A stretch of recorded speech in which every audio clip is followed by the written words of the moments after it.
Hello दोस्तों, नमस्कार। स्वागत है एक बार फिर से आप सभी के अपने प्रिय चैनल पर। दोस्तों आपको बता दें जो अभी की सबसे बड़ी खबर आ रही है, जहां यूक्रेन में रूस की करारी हार, अब अपना ही देश छोड़कर भाग रहे हैं पुतिन। जी हाँ दोस्तों, बताएंगे किसने अपने रिपोर्ट में ये बड़ा दावा किया है दोस्तों। इसी बीच आपको बताएंगे जहां पर अब रशिया ने अमेरिका को बहुत बड़ी चेतावनी दी है। कहा चीन के खिलाफ भड़काऊ कदम मत उठाओ। जी हाँ दोस्तों, साथ ही बताएंगे जहां IMF से कर्ज के लिए अमेरिका के सामने गिड़गिड़ाए जनरल बाजवा, कंगाल पाकिस्तान के लिए फैलाया हाथ। जी हाँ दोस्तों, और साथ ही आपको बताएंगे जहां पर 2024 में आखिर क्यों इतिहास रच सकती है भारतीय जनता पार्टी। जी हाँ दोस्तों, आपको बताएंगे प्रधानमंत्री मोदी जी के लिए राजस्थान की जनता का क्या मूड है दोस्तों। साथ ही अब ट्रेन में हमेशा मिलेगी कंफर्म टिकट। जी हाँ, रेलवे ने किया ऐसा ऐलान, सुनकर खुशी से झूम उठेंगे यात्री। जी हाँ दोस्तों, बताएंगे क्या है बड़ी खबर, तो आराम से बने रहेगा वीडियो के अंत तक। और अभी खबरों में आगे बढ़ने से पहले हमेशा की तरह मानते हैं कि मोदी जी हैं तो हर चीज संभव है, और आपको भारतीय होने पर गर्व है। तो इस वीडियो का भी कर दीजिए लाइक,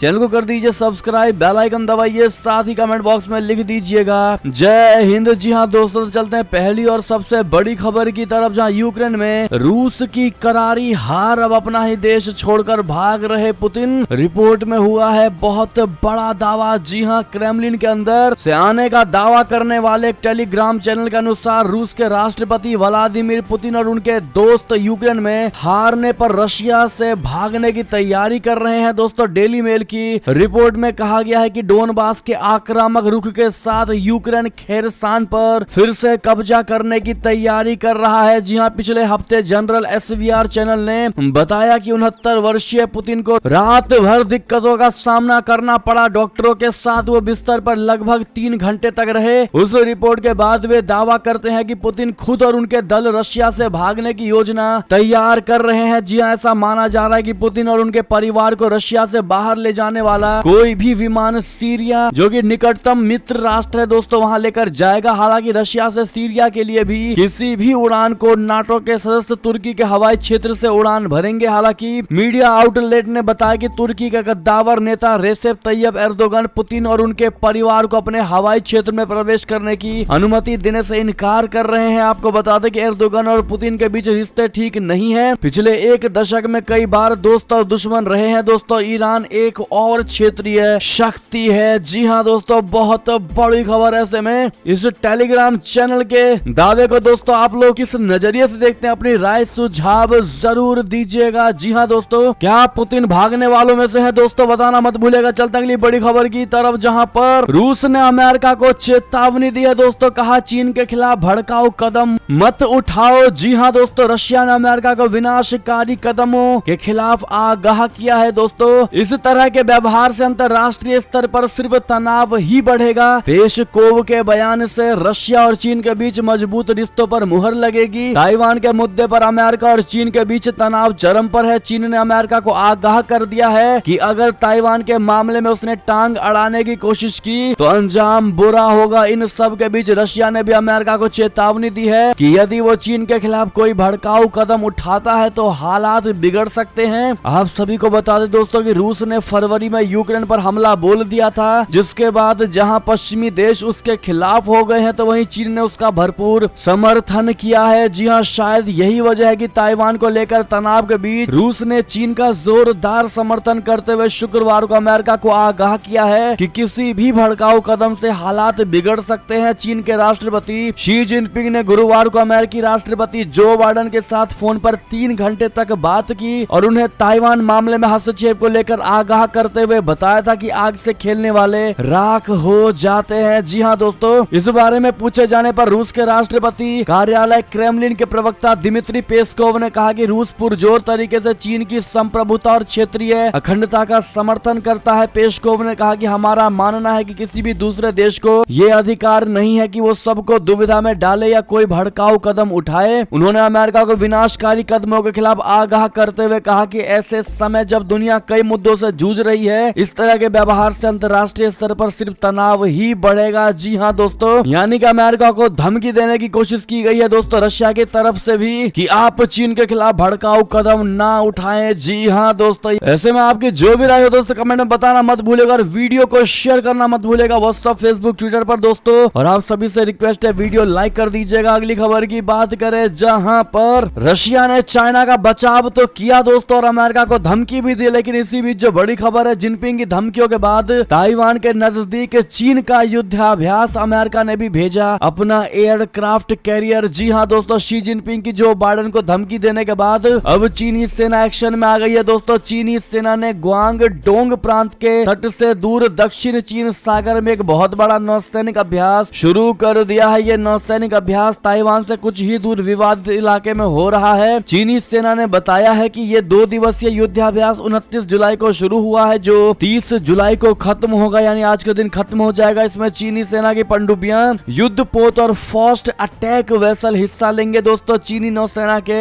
इस युद्धाभ्यास को अमेरिका और ताइवान दोनों के लिए चेतावनी माना जा रहा है। एक दिन पहले ही शी जिनपिंग ने दोस्तों ताइवान को लेकर अमेरिकी राष्ट्रपति जो बाइडेन को आग से न खेलने की चेतावनी दी थी, जो हमने आपको भी बताया है। ऐसे में दोस्तों रशिया का चाइना का बचाव करना दोस्तों कितने हद तक सही है, कमेंट करके आप लोग जरूर बताइएगा। जिस प्रकार से चाइना ही आगे से तनाव बढ़ाने की कोशिश कर रहा है दोस्तों, और ऐसे में रशिया का चाइना को साथ देना अगर आप भी गलत मानते हैं तो कमेंट में लिखकर जरूर बताइएगा दोस्तों। अगली बड़ी खबर की बात करें, जहां पर IMF से कर्ज के लिए अमेरिका के सामने गिड़गिड़ाए जनरल बाजवा, कंगाल पाकिस्तान के लिए फैलाया हाथ। जी हां दोस्तों, कंगाली से जूझ रहे पाकिस्तान को डिफॉल्टर बनने से रोकने के लिए अब सेना प्रमुख जनरल कमर जावेद बाजवा ने मोर्चा संभाला है। बाजवा ने अमेरिका से कहा है कि वो अंतर्राष्ट्रीय मुद्रा कोष से कर्ज दिलवाने में पाकिस्तान की मदद करे। पाकिस्तान इन दिनों अपने घटते विदेशी मुद्रा भंडार के कारण दिवालिया होने की कगार पर पहुंच चुका है। चंद दिनों पहले ही पाकिस्तान के वित्त मंत्री मिफ्ता इस्माइल ने दावा किया था कि पाकिस्तान और IMF के बीच $4 बिलियन के कर्ज को लेकर समझौता हुआ है। हालांकि इस ऐलान का पाकिस्तान की अर्थव्यवस्था पर कोई असर देखने को नहीं मिला। पाकिस्तानी रुपया डॉलर के मुकाबले दिन प्रतिदिन गिरता जा रहा है। वर्तमान में $1 की कीमत 239 पाकिस्तानी रुपए से ज्यादा हो चुकी है। जी हां दोस्तों, निक्केई एशिया की रिपोर्ट के अनुसार जनरल बाजवा ने कर्ज के लिए व्हाइट हाउस और अमेरिकी ट्रेजरी डिपार्टमेंट से संपर्क किया है। उन्होंने अपनी अपील में कहा कि अमेरिका IMF पर $1.2 बिलियन के रिलीफ पैकेज की सप्लाई के लिए दबाव बनाए। इसके अलावा पुराने कर्ज को चुकाने की समय सीमा को भी बढ़ाया जाए। पिछले हफ्ते IMF ने कहा था कि वो पाकिस्तान के साथ $1.17 बिलियन के कर्ज को लेकर स्टाफ लेवल की सहमति पर पहुंच चुका है। तो ऐसे में दोस्तों पाकिस्तान के लिए ये तो थी कर्ज लेने की बात, लेकिन दोस्तों अब जो ये खबर आ रही है जहां पर अब पाकिस्तान को देना पड़ेगा चीन को मुआवजा। जी हां, चीन को $11.5 मिलियन का मुआवजा देगा पाकिस्तान। 36 चीनी नागरिकों पर हमले का है मामला। जी हां दोस्तों, पाकिस्तान को चीन से दोस्ती काफी महंगी पड़ रही है दोस्तों। वो एक प्रमुख जल विद्युत परियोजना पर काम कर रहे 36 चीनी नागरिकों को मुआवजे के रूप में $11.5 मिलियन देगा। जी हां, पाकिस्तान के खैबर पख्तूनख्वा प्रांत में स्थित हाइड्रो पावर प्रोजेक्ट पर पिछले साल हमला हुआ था। भुगतान किए जाने वाले मुआवजे पर निर्णय वित्त मंत्री मिफ्ता इस्माइल की अध्यक्षता में मंत्रिमंडल की आर्थिक समन्वय समिति यानी ECC की बैठक में लिया गया है दोस्तों। मीडिया रिपोर्ट में शुक्रवार को बताया गया है कि समिति ने 2 लाख टन गेहूं के लिए लगभग $408 प्रति टन की निविदाओं को मंजूरी दी और इसके साथ ही पिछले साल जुलाई में दासू जल विद्युत परियोजना पर हुए हमला में हताहत हुए चीनी नागरिकों के लिए $11.6 मिलियन सद्भावना मुआवजे की अनुमति दी है। जी हां दोस्तों, एक तरफ चाइना कर्ज की डिमांड कर रहा है दोस्तों और दूसरी ओर उसको मजबूरन मुआवजा देना पड़ेगा। ऐसे में दोस्तों जो पैसा पाकिस्तान के पास आ रहा है दोस्तों, वो भी भीख मांग करके, उसके बावजूद भी दूसरे हाथ से वो पैसा निकलता जा रहा है। और ऐसे में ये निश्चित है कि श्रीलंका जैसे हालात दोस्तों पाकिस्तान के साथ अवश्य होंगे और शायद पाकिस्तान को बचाने वाला कोई भी नहीं होगा। जी हां दोस्तों, अगली बड़ी खबर की बात करें, जहां पर गुजरात में बोले प्रधानमंत्री नरेंद्र मोदी जी, कहा भारत अब अमेरिका और ब्रिटेन जैसे देशों की कतार में खड़ा हो रहा है। जी हां, प्रधानमंत्री नरेंद्र मोदी जी ने शुक्रवार को कहा कि भारत अब अमेरिका, ब्रिटेन और सिंगापुर जैसे दुनिया के उन तमाम देशों की कतार में खड़ा हो रहा है जहां से ग्लोबल फाइनेंस को दिशा दी जाती है। उन्होंने इस मौके पर गुजरात के जनता के साथ ही देशवासियों को बधाई भी दी। पीएम मोदी जी ने गांधीनगर के नजदीक स्थित Gujarat international finance tech city में भारत से के पहले अंतर्राष्ट्रीय वित्तीय सेवा केंद्र का दौरा किया, जहां उन्होंने भारतीय अंतर्राष्ट्रीय बुलियन एक्सचेंज का उद्घाटन किया क्या ये देश का पहला अंतर्राष्ट्रीय बुलियन एक्सचेंज है? इसके अलावा मोदी जी एकीकृत नियामक अंतर्राष्ट्रीय वित्तीय सेवा केंद्र प्राधिकरण के मुख्यालय की आधारशिला भी रखी है। जी हाँ दोस्तों, बढ़ते अगली बड़ी खबर की ओर, जहां पर ब्राजील के रियो डी जेनेरियो शहर में राष्ट्रीय ध्वज फहराएगा INS तरकश। जी हाँ, भारतीय नौसेना का युद्धपोत INS तरकश आजादी का अमृत महोत्सव को लेकर 15 अगस्त को दक्षिण अमेरिका के रियो डी जेनेरियो शहर में राष्ट्रीय ध्वज फहराएगा। इस जहाज ने भूमध्य सागरीय तैनाती पूरी करके अपनी लंबी दूरी की यात्रा जारी रखने के लिए अटलांटिक में प्रवेश कर लिया है। दोस्तों, जहाज ने इस दौरान अटलांटिक में रॉयल मोरक्को की नौसेना के साथ एक समुद्री साझेदारी अभ्यास में भाग लिया है। जी हाँ दोस्तों, INS तरकश 15 अगस्त को राष्ट्रीय ध्वज फहराने के लिए दक्षिण अमेरिका के दौरे पर है। INS तरकश स्वतंत्रता दिवस के मौके पर ब्राजील के रियो डी जेनेरियो शहर में राष्ट्रीय ध्वज फहराएगा। जी हाँ दोस्तों, आप सभी को बता दें कि 26 जुलाई 2022 को जहाज ने royal Morocco naval ship Hassan 2 एक फ्लोरियल क्लास कॉर्वेट के साथ अटलांटिक में एक समुद्री साझेदारी अभ्यास में भाग लिया। किए गए अभ्यासों में man over board drill, visit board search and seizure operation, समुद्र में पुनः पूर्ति के लिए दृष्टिकोण, सामरिक युद्धाभ्यास और हेलीकॉप्टर क्रॉस डेक लैंडिंग भी शामिल थे। जी हाँ, अगली खबर की बात करें, जहां पर यासीन मलिक के लिए जागा पाकिस्तान का प्रेम, भारत के डिप्टी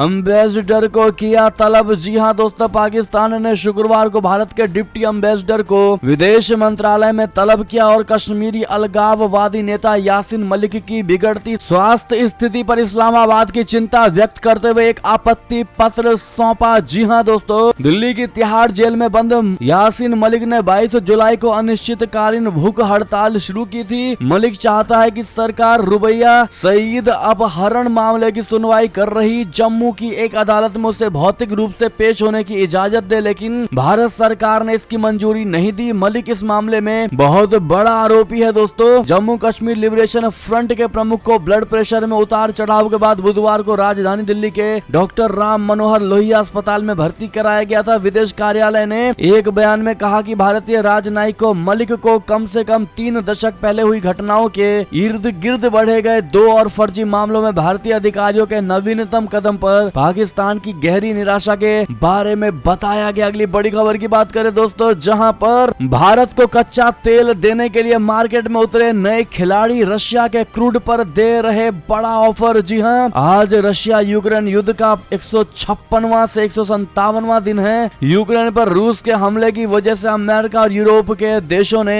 रूस के कच्चे तेल के बिजनेस पर कई तरह के प्रतिबंध लगा दिए हैं। इसी बीच भारत के लिए एक बहुत अच्छी और बड़ी खबर आ रही है दोस्तों कि भारत के लिए सस्ते रूसी तेल को खरीदने के कुछ नए रास्ते खुलने वाले हैं, जिनसे भारत को बम्पर फायदा यानी डील होने पर नई दिल्ली को रूस के क्रूड पर अभूतपूर्व डिस्काउंट मिल सकती है। जी हां, ब्लूमबर्ग में प्रकाशित एक रिपोर्ट के मुताबिक यूक्रेन पर रूस के हमले के महीनों गुजार देने के बाद अब कई छोटे अंतरराष्ट्रीय व्यापारी भारत को उस रूसी तेल की सप्लाई करने के लिए आगे आ रहे हैं जिसे रूस के विरोधी खेमे ने लेने से इनकार कर दिया था। रिपोर्ट में यह भी कहा गया है कि भारत की सरकारी रिफाइनरी कंपनियां जैसे इंडियन ऑयल कॉर्पोरेशन अब छोटे और कम गुडविल वाले व्यापारियों से तेल खरीदने के लिए तैयार हो रही है। अगली खबर की बात करें दोस्तों, जहां पर क्या CPEC में शामिल होगा अफगानिस्तान? जी हां, पैसा दिखा तालिबान को ललचा रहे हैं चीन और पाकिस्तान। जी हां दोस्तों, चीन पाकिस्तान आर्थिक गलियारे में अफगानिस्तान को शामिल करने के लिए चीन और पाकिस्तान दोनों बेचैन हैं। चीनी विदेश मंत्री वांग यी ने ताशकंद में तालिबानी विदेश मंत्री अमीर खान मुत्ताकी के साथ मुलाकात में CPEC के विस्तार को लेकर चर्चाएं भी की हैं। दोस्तों, इस दौरान चीनी विदेश मंत्री ने पाई के लिए तरस रहे तालिबान को अरबों डॉलर के कर्ज का हसीन ख्वाब भी दिखाया है। चीन ने कहा कि अगर तालिबान इस परियोजना में शामिल होता है तो उसे बुनियादी ढांचा विस्तार के लिए अरबों डॉलर का कर्ज मिल सकता है। हालांकि तालिबान की तरफ से CPEC में शामिल होने को लेकर अभी तक कोई आधिकारिक टिप्पणी नहीं की गई है। जी हां, चीनी विदेश मंत्रालय ने बताया कि विदेश मंत्री वांग यी ने अफगानिस्तान के कार्यवाहक विदेश मंत्री अमीर खान मुत्ताकी से SCO विदेश मंत्रियों के सम्मेलन से इतर मुलाकात की है। इस दौरान वांग यी ने कहा कि वो इस साल अफगान विदेश मंत्री मुत्ताकी से चौथी बार मिल रहे हैं, जो पारंपरिक दोस्ती को प्रदर्शित करता है। उन्होंने कहा कि अफगानिस्तान में भूकंप के दौरान भूमि, समुद्र और हवाई मार्गों के माध्यम से तुरंत की गई सहायता ने हमारी दोस्ती में एक नया नया अध्याय लिखा है। यानी कि दोस्तों कहीं ना कहीं चीन और पाकिस्तान मिलकर तालिबान को यानी अफगानिस्तान को अपने साथ लेना चाहते हैं दोस्तों सीपीसी के मुद्दे में। अगर दोस्तों 1% अफगानिस्तान इस परियोजना में शामिल होता है दोस्तों तो उनकी बहुत बड़ी चाल कामयाब हो जाएगी। और उनकी सबसे बड़ी चाल दोस्तों यही है कि भारत इसका विरोध करेगा दोस्तों, और अफगानिस्तान के साथ भी भारत के रिश्ते खराब होंगे, जो कि चीन और पाकिस्तान दोनों देश ये चाहते हैं दोस्तों। ऐसे में भारत को इस पर पहले से ही क्या कदम उठाने चाहिए दोस्तों, सुझाव जरूर दीजिएगा एक सच्चे भारतीय नागरिक होने के नाते। अगली बड़ी खबर की बात करें जहां पर सऊदी प्रिंस मोहम्मद बिन सलमान के फ्रांस में भव्य स्वागत पर क्यों उठ रहे हैं सवाल। जी हां, सऊदी अरब के क्राउन प्रिंस मोहम्मद बिन सलमान के फ्रांस दौरे से वहां के दक्षिण पंथी गुट नाराज हैं। सऊदी पत्रकार जमाल खशोगी की हत्या के बाद प्रिंस मोहम्मद बिन सलमान पश्चिमी देशों से दोबारा रिश्ते बहाल करने का प्रयास कर रहे हैं। पश्चिमी देशों का आरोप है कि जमाल खशोगी की हत्या में सऊदी सरकार का हाथ था। प्रिंस ने हमेशा ही खशोगी की हत्या के लिए कोई आदेश देने की बात से साफ इनकार कर चुके हैं दोस्तों। फ्रांस में ऊर्जा की बढ़ती कीमतों और अन्य कई दिक्कतों के बीच गुरुवार को फ्रांस के राष्ट्रपति इमैनुअल मैक्रोन ने प्रिंस के साथ डिनर किया। खशोगी की मंगेतर हेटिस चंगेज ने कहा कि वे प्रिंस मोहम्मद बिन सलमान की यात्रा से बेहद गुस्से में हैं। उन्होंने राष्ट्रपति मैक्रोन पर उनके मंगेतर के कातिल का सम्मान के साथ स्वागत करने का बहुत बड़ा आरोप लगाया है दोस्तों। अगली खबर की ओर चले जहां रूस से दोस्ती के बीच यूक्रेन को भी नहीं भूला भारत, अब हुई ये डील। जी हां दोस्तों, इस साल फरवरी महीने में यूक्रेन पर रूस के हमले के बाद शुरू हुई जंग ने ग्लोबल ट्रेड पर बहुत बड़ा असर डाला है। इससे ग्लोबल सप्लाई चेन पर बुरा असर हुआ है दोस्तों, और कई देशों में खाने पीने की चीजों की कमी हो गई है। हालांकि अब धीरे धीरे इस स्थिति में सुधार आने की उम्मीद है। रशिया और यूक्रेन दोनों इसी हाल में दोस्तों इस बात पर सहमत हुए हैं कि ब्लैक सी के रास्ते व्यापार को फिर से शुरू किया जाए। इस सहमति के बाद यूक्रेन फिर से गेहूं, सूरजमुखी तेल आदि का निर्यात शुरू करेगा दोस्तों। ब्लूमबर्ग की एक रिपोर्ट के अनुसार बदलते हालात में भारत भी यूक्रेन से सूरजमुखी तेल की बहुत बड़ी खेप खरीदने की तैयारी में है। जी हां, भारत यूक्रेन से खाने के तेल यानी कि एडिबल ऑयल की खेप खरीदने की शुरुआत ऐसे समय में कर रहा है जब वो पहले ही जंग के कारण सस्ते हुए रूसी क्रूड ऑयल का फायदा उठा रहा है। अगली बड़ी खबर की बात करें दोस्तों, जहां पर क्या है राजस्थान में जनता का मूड, लोकसभा चुनाव पर ताजा सर्वे में बहुत बड़ा खुलासा। जी हां, देश में प्रधानमंत्री नरेंद्र मोदी जी का जादू कायम है या महंगाई, बेरोजगारी जैसे मुद्दे को जोर शोर से उठाकर कांग्रेस लोगों का भरोसा जीतने में कामयाब रही है। इसका सटीक सवाल तो अभी ठीक देना मुश्किल है, लेकिन एक ताजा सर्वे में इस बात का अनुमान जरूर लगाया गया है दोस्तों। इसके मुताबिक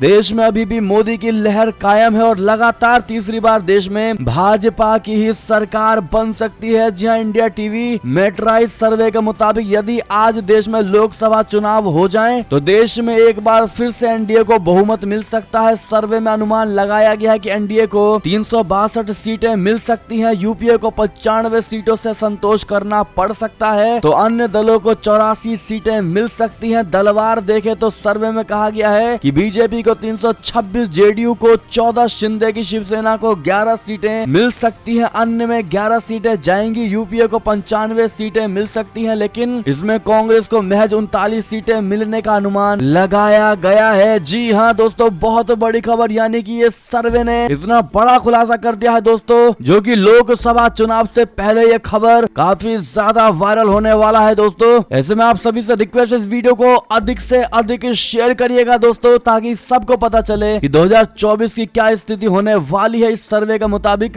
और साथ ही दोस्तों, अगर राजस्थान की बात करें, जो कि इन दिनों काफी चर्चा में रहा है दोस्तों, तो क्या है राजस्थान का मूड। तो राजस्थान में अगले साल विधानसभा चुनाव होने जा रहा है और इस लिहाज से राजस्थान के आंकड़े भी महत्वपूर्ण हो जाते हैं। सर्वे में कहा गया है कि राजस्थान में मोदी जी की लहर कायम है और यदि आज चुनाव होते हैं तो भाजपा क्लीन स्वीप कर सकती है दोस्तों। भाजपा 25 की 25 लोकसभा सीट जीत सकती है तो कांग्रेस को फिर खाली हाथ रहना पड़ सकता है। अगर आप इन सर्वे का दिल से समर्थन करते हैं, मानते हैं कि ऐसा ही होगा दोस्तों, तो इस वीडियो को शेयर करना मत भूलिएगा। बार बार आपसे रिक्वेस्ट है, और एक लाइक जरूर कर दीजिएगा इस वीडियो को। चलते अगली बड़ी खबर की तरफ, जहां पर कांग्रेस सांसद अधीर रंजन ने राष्ट्रपति मुर्मू से मांगी माफी। चिट्ठी में लिखा, जुबान फिसल गई थी। जी हां, राष्ट्रपति द्रौपदी मुर्मू को कांग्रेस सांसद अधीर रंजन चौधरी ने जब गलती से राष्ट्रपत्नी कहकर संबोधित किया तो बीजेपी ने इस पर सियासी बवाल खड़ा कर दिया। जी हां, सदन में केंद्रीय मंत्री स्मृति ईरानी ने जोरदार तरीके से इसकी मुखाफलत की। अब अधीर रंजन चौधरी ने अपने इस बयान के लिए राष्ट्रपति द्रौपदी मुर्मू को चिट्ठी लिखकर माफी मांगी है। लोकसभा में कांग्रेस के नेता सदन अधीर रंजन चौधरी ने अपनी चिट्ठी में कहा, मैंने आपके पद को परिभाषित करने के लिए गलती से एक अनुपयुक्त शब्द का इस्तेमाल किया था, मुझे इसका खेद है। मैं आपको विश्वास दिलाता हूं कि ऐसा सिर्फ जुबान फिसलने की वजह से हुआ था। मैं इसके लिए माफी मांगता हूं। मैं उम्मीद करता हूं कि आप मुझे माफ कर देंगे। जी हां दोस्तों, आप ये लेटर भी देख ही पा रहे होंगे। ऐसे में क्या अधीर रंजन चौधरी को माफ कर देना चाहिए? दोस्तों, जो भी आपकी राय हो, सुझाव जरूर दीजिएगा। चलते अगली बड़ी खबर की तरफ, जहां पर दोस्तों नोएडा पुलिस के कांस्टेबल ने नीदरलैंड में फहराया तिरंगा, बैडमिंटन में जीता कांस्य पदक। जी हां, गौतम बुद्ध नगर पुलिस में तैनात कांस्टेबल गगन कुमार पासवान ने नीदरलैंड में चल रहे world police and fire games में बैडमिंटन में कांस्य पदक जीता है। मूल रूप से बिहार निवासी गगन यूपी पुलिस की टीम से खेलते हैं। जी हां दोस्तों, ऐसे में आप सभी से रिक्वेस्ट है, इतने बड़े अचीवमेंट के लिए दोस्तों इनको कांग्रेचुलेशन जरूर कह दीजिएगा कांस्टेबल गगन कुमार जी को। अगली बड़ी खबर की बात करें, जहां पर राष्ट्रपति वाले विवाद के बीच स्मृति ईरानी और अमित शाह की राष्ट्रपति मुर्मू से हुई मुलाकात, अधीर रंजन को नहीं मिला वक्त। जी हां दोस्तों, राष्ट्रपति द्रौपदी मुर्मू पर दिए गए बयान को लेकर कांग्रेसी नेता अधीर रंजन चौधरी ने बीजेपी के साथ बहुत बड़ा पंगा ले लिया है। दोस्तों, आपको बता दें, बीजेपी के नेताओं के निशाने पर हैं अधीर रंजन चौधरी। इसी बीच केंद्रीय गृह मंत्री अमित शाह जी और केंद्रीय मंत्री स्मृति ईरानी ने राष्ट्रपति द्रौपदी मुर्मू से मुलाकात की है। इसकी तस्वीरें खुद राष्ट्रपति के ट्विटर हैंडल से शेयर की गई है। अगली खबर की बात करें, जहां पर करोड़ों रुपए के बारे में नहीं पता था, पार्थ चटर्जी ने कमरों को बंद रखा हुआ था। जी हां, अर्पिता मुखर्जी ने ईडी के सामने कबूला सच। जी हां, पश्चिम बंगाल के बर्खास्त मंत्री पार्थ चटर्जी की सहयोगी अर्पिता मुखर्जी ने गुरुवार को प्रवर्तन निदेशालय को बताया है कि उन्हें इस बात का कोई अंदाजा ही नहीं था कि उनके कोलकाता के 2 अपार्टमेंट में कितनी बड़ी रकम और कीमती सामान रखा गया है, क्योंकि चटर्जी ने उसे कभी भी बंद कमरों में जाने की इजाजत नहीं दी। जी हां, अर्पिता मुखर्जी ने प्रवर्तन निदेशालय के सामने कबूल किया कि उन्हें ये सारा धन रखने के लिए मजबूर किया गया था। पश्चिम बंगाल के बर्खास्त मंत्री पार्थ चटर्जी ने उनके घरों को अवैध नकदी रखने के लिए इस्तेमाल करने की अनुमति देने को कहा था। ईडी के सूत्रों के मुताबिक मुखर्जी ने स्वीकार किया कि उनके आवास से बरामद नकदी को चटर्जी ने अपने एक अज्ञात सहयोगी की मदद से वहां रखा था। क्या लगता है दोस्तों आपको, क्या अर्पिता मुखर्जी भी झूठ बोल रही है दोस्तों, या फिर कहीं ना कहीं पार्थ चटर्जी ने अर्पिता के साथ बड़ा खेला कर दिया? दोस्तों, आपको जो भी लगता हो सुझाव जरूर दीजिएगा। एक और बड़ी खबर की बात करें, जहां पर योगी सरकार का बहुत बड़ा फैसला, उत्तर प्रदेश में अब हर परिवार का बनेगा फैमिली कार्ड, रोजगार और नौकरी में मिलेगी मदद। जी हां, उत्तर प्रदेश के मुख्यमंत्री योगी आदित्यनाथ जी ने एक बहुत बड़ा फैसला लेते हुए एक नए परिवार कल्याण कार्ड की योजना बनाई है। इसके तहत राज्य के सभी परिवारों की मैपिंग कर फैमिली कार्ड बनाया जाएगा। फैमिली कार्ड 12 अंकों का होगा। इस कार्ड की मदद से सरकार परिवारों के बारे में पूरी जानकारी जुटाने में मदद करेगी। जी हां, बताया जा रहा है कि कार्ड की मदद से योगी सरकार लोगों को सरकारी योजनाओं से रोजगार और नौकरी दिलाने में सहयोग करेगी। हाल ही में सीएम योगी जी ने इसको लेकर एक प्रेजेंटेशन देखा था और अब समाज कल्याण विभाग को इसे लागू करने के निर्देश दिए गए हैं। जी हां दोस्तों, साथ ही आपको बता दें, उत्तर प्रदेश में पेट्रोल डीजल पर अब नहीं बढ़ेगा वैट। बैठक के बाद योगी जी ने बहुत बड़ा फैसला लिया है। जी हां दोस्तों, शुक्रवार देर शाम राजस्व विभाग की अहम बैठक हुई दोस्तों। इस दौरान सीएम योगी जी ने बड़े ऐलान किए। सीएम ने कहा कि यूपी में पेट्रोल डीजल पर वैट नहीं बढ़ेगा, तो वहीं सीएम ने जीएसटी की चोरी के खिलाफ अभियान चलाकर कार्रवाई करने के निर्देश दिए हैं। जी हां, वित्तीय वर्ष 2022-23 के लिए सीएम ने 1.5 लाख करोड़ रेवेन्यू कलेक्शन का टारगेट रखा है। जी हां दोस्तों, अगली बड़ी खबर की बात करें, जहां पर रक्षाबंधन पर हरियाणा रोडवेज की बसों में 2 दिन मुफ्त यात्रा कर सकेंगी महिलाएं। खट्टर सरकार ने किया बड़ा ऐलान। जी हां, रक्षाबंधन के मौके पर हरियाणा रोडवेज की बसों में सफर करने वाली सभी महिलाओं को एक बार फिर इस वर्ष